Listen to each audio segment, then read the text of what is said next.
Bakit karamihan ng mga transmitted results ay nanggaling sa isang IP address?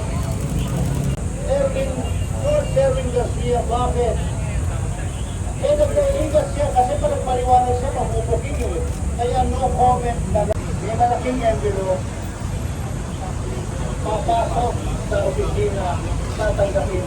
Mga katulad natin, makapapasok kaya tayo sa opisina ni George Erwin Ang kaso, laban kay Garcia, kapag siya'y liable. Isang kaso.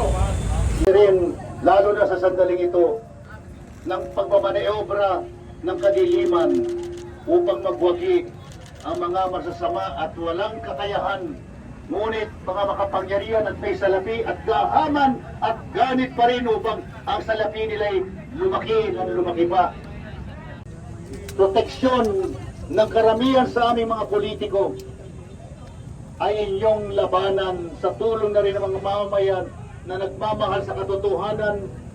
Sa karangalan ng aming boto, ang bawat boto ay sagrado, hindi pwedeng ipagbili, hindi pwedeng manipulahin ng isang palso at walang kwentang makina.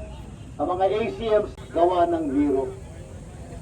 Pagpalain niyo pong lahat na narito na walang takot sa init. Electronic election na gumagamit ng mapagmilagrong Miro machine.